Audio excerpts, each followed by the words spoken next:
Today we're gonna talk about the movie called Kantara. इस movie को क्यों ना आप लोगों के सामने फोटोज के साथ प्रेजेंट करूं। कुछ कहानियां जो कि हमेशा हमारे दिलों में जिंदा रहती है, ये वो कहानियां होती है जो कि हमारी एक्सपेक्टेशन से थोड़ा ऊपर काम कर दिखा देती है। आज तक हमने हॉलीवुड मूवीज के अंदर बेहतरीन सीजीआई और वीएफएक्स को देखकर कई बार तालियां बजाई है, मगर साउथ की इस मूवी के एंड के 15 मिनट्स को देखकर मुझे सचमुच ये लगा कि हमारे देश के एक्टर्स भी इनसे कुछ कम नहीं है। ऑन पॉइंट डायरेक्शन, बेहतरीन फाइट्स, उन सभी पर सीजीआई का तड़का और एक दमदार स्टोरी लाइन, ये सब बनाते हैं एक मूवी को मास्टरपीस। और आज मैं ले आया हूँ इसी मास्टरपीस को आप सभी के सामने। So now without wasting any time चलिए आते हैं इस कहानी की मेन स्टोरी लाइन की तरफ। इस कहानी की शुरुआत होती है 1847 से, जहाँ एक राजा हुआ करता था। उसका बहुत बड़ा साम्राज्य भी था। उसके पास एक खुशहाल जिंदगी जीने के लिए वो सब कुछ था जो कि एक राजा के पास होना चाहिए था, यानी कि धन, दौलत, आराम, सुख और चैन। मगर इन सब के बावजूद भी राजा के पास सिर्फ एक चीज की कमी थी और वो थी मन की शांति। कई सारे मंदिरों में भगवान को सोना चढ़ाना, गरीब लोगों को खाना खिलाना और बहुत सारे भले काम कर लेने के बावजूद भी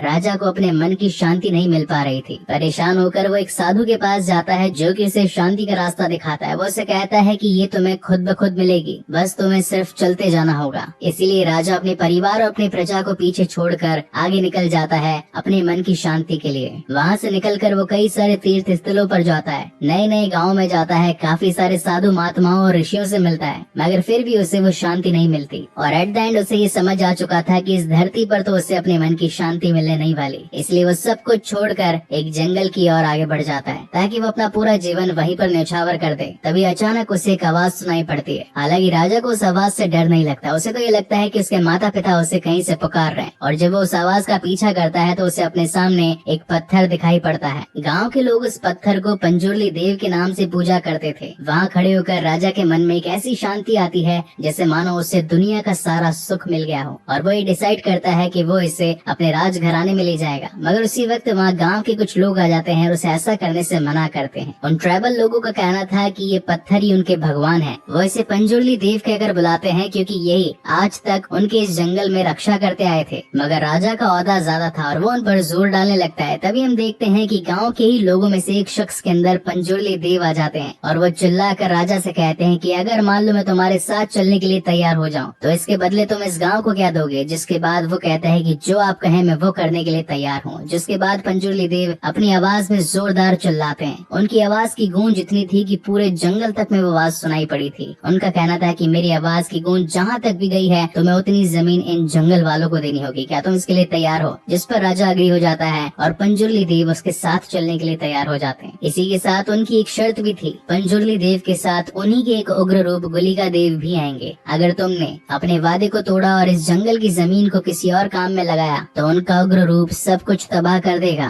वचन के अनुसार राजा ने वो सब कुछ किया, जिसके बाद उसे उसकी मन की शांति मिल गई। जिसके बाद कहानी शिफ्ट होती है 1970 में, यानी करीब 150 साल आगे का वक्त, जहाँ उसी गाँव में भूतागोला नाम का एक फेस्टिवल चल रहा था। दरअसल कर्नाटका में मनाया जाने वाला ये एक रिचुअल होता है जहाँ पर तुलु जाति के लोग अपने देव को खुश करने के लिए इस फेस्टिवल में एक परफॉर्मर के रूप में उन्हीं के जैसा नृत्य करके दिखाते हैं। और परफॉर्म करते वक्त उन्हीं के शरीर में देव की एंट्री भी होती है। जिसके बाद वो सभी लोगों को आशीर्वाद देते हैं। कहने को तो पंजुर्ली देव उस परफॉर्मर के शरीर में सिर्फ कुछ पलों के लिए ही आते हैं, मगर उन्हीं कुछ पलों में वो अपने लोगों पर आने वाली आपदा और साथ ही उनके भविष्य के बारे में भी बता देते हैं। इस फेस्टिवल में परफॉर्म करने वाले सभी परफॉर्मर्स जनरेशन टू जनरेशन बदलते जाते हैं, यानी कि उन्हीं की फैमिली का ही अगला वारिस इस भूताकोला के नृत्य को आगे बढ़ाता है। ये प्रथा काफी सालों से चलती आ रही है और आज भी यानी कि प्रेजेंट टाइम में भी इस भूताकोला नृत्य को किया जाता है। सालों साल चलने वाली इस सेरेमनी में इस बार राजा का एक वंशज भी आया था, मगर इस बार उसका मन साफ नहीं था। वो तो इस गांव की जमीन को बेचकर बड़े बड़े मॉल्स, अच्छी सड़कें और बड़ी इमारतें बनाना चाहता था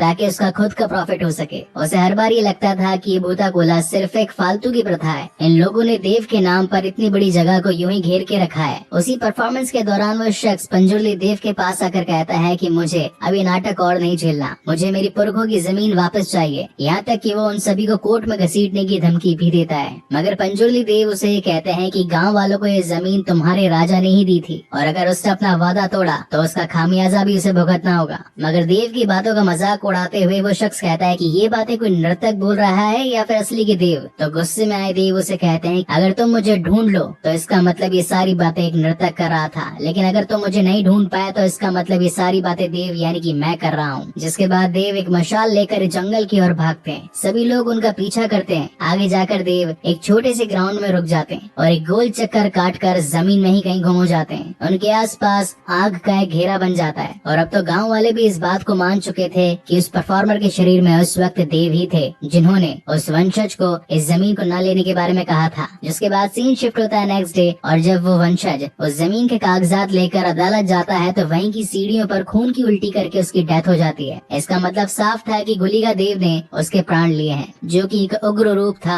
पंजुर्ली देव का। जिसके बाद कहानी शिफ्ट होती है यहाँ से 20 साल आगे 1990 में, जहाँ उस परफॉर्मर का बेटा शिवा इस गांव की बफेलो रेस कंबाला में पार्टिसिपेट करता है। शिवा ने आज से पहले कई सारी बफेलो रेसेस में पार्ट लिया और वो आज तक कभी हारा नहीं था और इस बार भी करीब 50 से ज्यादा अपोनेंट्स के बीच में शिवा सबसे कम टाइम में अपने बफेलोस को तेज भगाकर उस रेस को जीत जाता है। लेकिन वहाँ के ऑर्गेनाइजर्स चीटिंग करते हैं और खुद के ही बंदे को उस रेस को जितवा देते हैं। इस बात से गुस्सा होकर शिवा जमींदार के लोगों और जमींदार पर अपना कहर बरसा देता है। यहाँ पर हमें एक बहुत ही शानदार फाइटिंग सीन दिखाए जाते हैं। कम बजट होने के बावजूद भी कहानी की सिनेमेटोग्राफी ऑन पॉइंट थी। बेसिकली जमींदार उसी शख्स का बेटा था जिसने अदालत की सीढ़ियों पर खून की उल्टियां करते हुए जान चली गई थी। मगर देवेंद्र अपने पिता की तरह लालची न होकर गांव के लोगों की हमेशा सुना करता था, उनकी मदद करता था और जरूरत पड़ने पर उन्हें पैसे भी दिया करता था। इसलिए उन्हें खास आदमी सुधाकर से कहकर जीता हुआ मेडल शिवा को देने के लिए कहता है और इसी के साथ इनाम में उसे एक बाइक भी मिलती है। सच कहूँ तो इस यामाहा की बाइक को देखकर मुझे मेरे पुराने दिन याद आ गए जब मैं और मेरे फ्रेंड्स इसी बाइक पर बैठकर घुमा करते थे। खैर ये आज से करीब 10 साल पहले की बात थी। मुझे कमेंट सेक्शन में जरूर बताइएगा कि आप में से किस किस के पास ये यामाहा बाइक थी। Coming back to the main story, कुछ ही दिनों बाद इस गांव में भूताकोला फेस्टिवल होने वाला था और इसी के चलते देवेंद्र ने कुछ रुपए शिवा को दिए थे ताकि वो इस फेस्टिवल की सारी तैयारियां कर सके। अब ट्रेडिशन के अकॉर्डिंग भूताकोला शिवा को ही परफॉर्म करना चाहिए था क्योंकि ये हमेशा से उसके पिता किया करते थे। लेकिन उनके पिता के लास्ट परफॉर्मेंस में जब वो इस गाँव से गायब हो गए तो उसका डर शिवा के मन से कभी गया ही नहीं और इसी वजह से हमेशा से उसके चाचा का बेटा गुरुआ इस फेस्टिवल में पार्ट लिया करता था। इसी बीच में शिवा की पर्सनल लाइफ भी दिखाई जाती है जहाँ पर वो गांव के अंदर मस्ती करता रहता, रात को शिकार करता और अपने दोस्तों के साथ मिल बांट कर खाता। लेकिन उसकी माँ को ये सारी बातें पसंद नहीं थी और इन्हीं वजह से वो कई बार अपनी माँ से डांट भी खा चुका था और अपने रोजमर्रा के काम करने और साथ ही जेब का खर्चा निकालने के लिए वो जमींदार देवेंद्र के कुछ काम भी किया करता था, यानी कि जंगलों से पेड़ काटना, वहाँ का शिकार करके लाकर उन्हें देना और गांव में अगर कोई छोटा मोटा पंगा हो जाए तो देवेंद्र के लिए उससे भी सुलटा देना। इसी वजह से वो खुश होकर हमेशा उसे कुछ पैसे दे दिया करते थे और इसी तरीके से शिवा की लाइफ बिंदास चल रही थी। वहीं एक दिन गांव में मुरली नाम के एक फॉरेस्ट ऑफिसर की एंट्री होती है। मुरली एक काफी स्ट्रिक्ट इंस्पेक्टर और साथ ही ईमानदार आदमी था। उस जंगल में किए जाने वाले शिकार और साथ ही वहाँ के काटे जाने वाले पेड़ों की वजह से उसे काफी प्रॉब्लम होती थी। एक दिन गाँव के कुछ लोग लकड़ी काट कर वहाँ से जा रहे थे मगर मुरली की नजर उन पर पड़ गई और वो उन्हें खूब पीटता है और ऐसा दोबारा न करने की हिदायत देता है क्योंकि जंगल गवर्नमेंट की प्रॉपर्टी थी, न ही इनको खैरात में बांटी गई कोई जमीन। धीरे धीरे करके समय आगे बढ़ता है और दिन आ चुका होता है भूताकोला फेस्टिवल का, जिसके लिए गांव के कुछ लोग जंगल की लकड़ियां काट कर अपने रास्ते घर जा रहे थे मगर मुरली की अगेन नजर उन पर पड़ जाती है और वो उन्हें ऐसा करने से रोकता है। ये सारे लोग आकर शिवा को इस बात को बताते हैं कि फॉरेस्ट ऑफिसर उन पर अपना रोब झाड़ रहा है। जिसके बाद सीन शिफ्ट होता है रात में और यहाँ पर सभी लोग इस फेस्टिवल को मनाने के लिए हर्षोल्लास से पार्टिसिपेट करते हैं, आसमान में पटाखे फोड़ते हैं और वहीं गुरुआ पंजुर्ली देव बनकर अपना परफॉर्मेंस दिखाता है। मगर इतनी सारी फटाकों की आवाज सुनकर फॉरेस्ट इंस्पेक्टर को ये लगता है कि जंगल के जीव परेशान हो रहे होंगे, इसलिए वो इसे रोकने के लिए इस फेस्टिवल में आ जाता है जहाँ पर उसकी झड़प शिवा के साथ हो जाती है। शिवा उससे कहता है कि ये फेस्टिवल हम कई सालों से मना रहे हैं, अगर ये फेस्टिवल रुका तो हमारे देव बुरा मान जाएंगे, जबकि मुरली को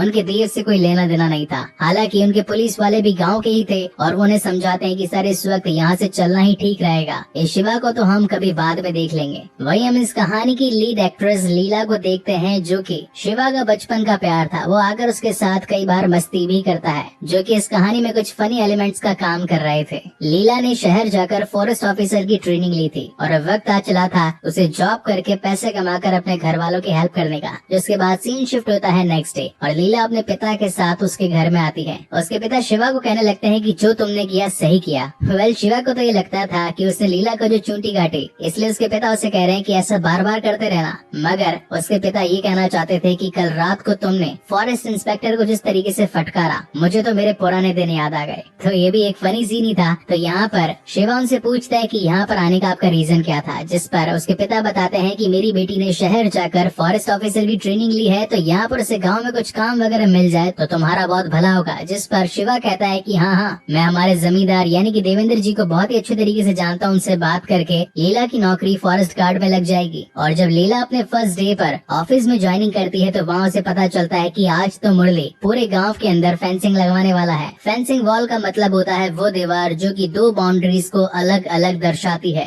मुरली का मानना था कि जो भी गाँव के लोग जंगल की जमीन को यूज कर रहे हैं वो उससे बाहर निकल जाए, क्योंकि जंगल सिर्फ जानवरों के रहने के लिए है, न कि इंसानों के कब्जे के लिए। यहाँ सभी गांव के लोग आकर उसका विरोध करते हैं और कहते हैं कि अगर तुम यहाँ पर एक बाउंड्री लगा दोगे तो हम इतने सालों से जो लोग रह रहे हैं वो कहाँ पर रहेंगे। इसी बीच शिवा भी वहाँ पर पहुँच जाता है और उनके साथ उसकी झड़प हो जाती है। कुछ गाँव वाले जो कि पुलिस के साइड हो जाते हैं वो सभी मिलकर शिवा को बांध देते हैं। और रात को जब लीला अपनी जॉब से घर वापस लौटती है तो शिवा को वहीं बैठा पाती है। वो उसके लिए खाना लेकर जाती है, मगर शिवा उस खाने को ठुकरा देता है और कहता है कि आखिर तुमने पुलिस वालों के साथ मिलकर गांव वालों की ही बैंड क्यों बजाई, कैसे लिए मैंने तुम्हारी जॉब लगवाई थी। लेकिन लीला करती भी तो क्या करती, वो तो मजबूर थी, उसे तो बस अपना काम करना था, लेकिन अंदर से दिलो दिमाग से वो सिर्फ अपने गाँव के लिए ही सोच रही थी। सीन शिफ्ट होता है नेक्स्ट मॉर्निंग और यहाँ पर सभी गाँव वाले अपनी जमीन को बचाने के लिए जमींदार के पास जाते हैं, यानी कि देवेंद्र के पास। देवेंद्र कहता है कि ठीक है, मैं पुलिस से तुम्हारे घर को बचा लूंगा, तुम लोगों को बस अपने जमीन के टुकड़े के लिए यहाँ पर साइन करना होगा। और वो वकील को वहाँ पर बुलाकर उन सभी के जमीनी कागजातों की पुष्टि करवाता है। लेकिन तभी उन्हीं गाँव वालों में से शिवा का दोस्त लच्छू जमींदार के घर को देखकर काफी ज्यादा एक्साइटेड हो जाता है और उसे देखने के लिए घर में पैर रख देता है। लेकिन तभी देवेंद्र के एक आदमी आकर उसे एक जोरदार चांटा चमकाता है कि आखिर तू शुद्ध आदमी इस शुद्ध घर में पैर कैसे रख सकता है। इस बात पर शिवा को भी गुस्सा आ जाता है और वो उस बंदे को खूब पीटता है। अब कहीं बात काबू से बाहर न चली जाए, इसलिए देवेंद्र उन दोनों को ही रोकता है और बदले में अपने आदमी को ही सुनाता है कि तूने आखिर ऐसा क्यों किया, गाँव वालों के साथ कभी ऐसा करना नहीं चाहिए। मगर अंदर ही अंदर वो खुद भी गुस्सा हो रहा था, क्योंकि वो तो इन सभी को अछूत मानता था। शिवा जो कि थोड़े बहुत पैसे कमाने के लिए जमींदार का काम किया करता था, जिनमें शामिल था जंगल से पेड़ काट कर लाना। तो यूं ही एक दिन शिवा और उसकी टीम जंगल के अंदर पेड़ काट रही थी और तभी सुधाकर जो कि उस गांव का टिम्बर मैनेजमेंट देखता था, वो जाकर ये सारी बातें मुरली को बता देता है और मुरली और सुधाकर मिलकर शिवा को पकड़ने के लिए रात के अंधेरे में ही निकल जाते हैं। शिवा ने अपना ही एक बंदा पेड़ के ऊपर बिठा रखा था कि अगर कोई भी उनके ऊपर नजर रखने के लिए आए तो वो शख्स इन्हें इंडिकेट कर दे, और जैसे पुलिस वालों की गाड़ी जंगल में एंट्री करती है तो इन्हें इंडिकेशन मिल जाता है। हालांकि ये लोग अभी तक उस पेड़ को आधा काट चुके थे, लेकिन जैसे इन्हें इंडिकेशन मिलता है तो ये सभी एक छोटी सी जगह पर छिप जाते हैं। और देखते ही देखते जब मुरली की गाड़ी वहाँ से गुजरने लगती है तो वो आधा कटा पेड़ पूरी तरीके से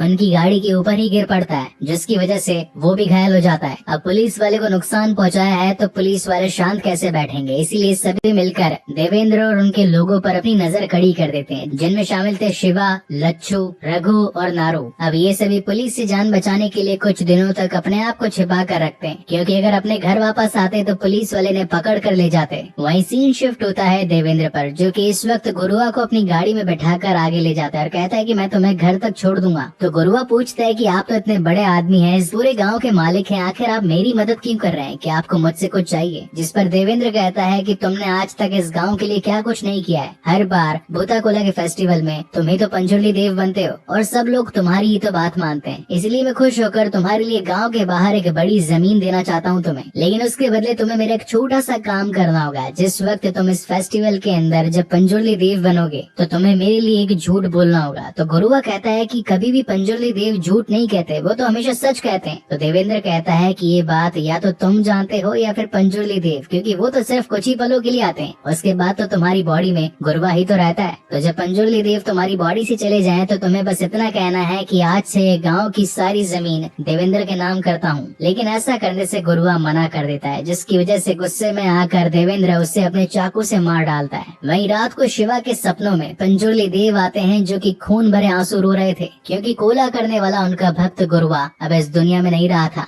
जिसके बाद नेक्स्ट मॉर्निंग देवेंद्र खुद गाँव में गुरुआ के घर जाता है और शोक जताता है कि आखिर इस भले इंसान के साथ ऐसा किसने किया। जिस पर गुरुआ के पिता कहते हैं कि जिस किसी ने भी ऐसा किया है वो खून की उल्टियां गलतियां करके मरेगा। गांव वालों का मानना है कि अगर कत्ल गांव में हुआ है तो इसका मतलब वो जुर्मी भी इस गांव में ही होगा, तो उसे सजा जरूर मिलनी चाहिए। इसी बात को मद्देनजर रखते हुए देवेंद्र एक बहुत बड़ा षड्यंत्र रचता है। वो रात को चिकन मटन और दारू की पार्टी देता है शिवा को और उसके मन में ये बात डाल देता है कि जिसने तुम्हारे भाई गुरुआ को मारा वो और कोई नहीं बल्कि फॉरेस्ट इंस्पेक्टर मुरली है। अब गुस्से में आया शिवा मुरली की जान लेने पर उतारू हो चुका था, लेकिन रास्ते में आगे जाते वक्त वो दम मारने के लिए रुक जाता है। उसी गांव का लोहार महाजन जब शिवा के साथ दम मार रहा था तो वो उसे बताता है कि मैंने कुछ दिनों पहले देवेंद्र की गाड़ी में गुरुआ को जाते हुए देखा, मगर वापस आते वक्त गाड़ी में सिर्फ देवेंद्र ही था और अगले दिन गुरुआ की लाश मिली। इसका मतलब साफ है उसकी जान और किसी ने नहीं बल्कि देवेंद्र ने ही ली है। और जब इन दोनों की ये बातें चल रही थी तो सुधाकर ये सारी बातें सुन लेता है और अब वो सीधा शिवा को मारने पर उतारू हो जाता है, क्योंकि अगर वो शिवा को नहीं मारता तो शिवा डायरेक्ट आकर देवेंद्र को ही खत्म कर देता। और अगेन यहाँ पर एक बहुत ही क्लासिक फाइट इन सभी के बीच में दिखाई जाती है, जहाँ पर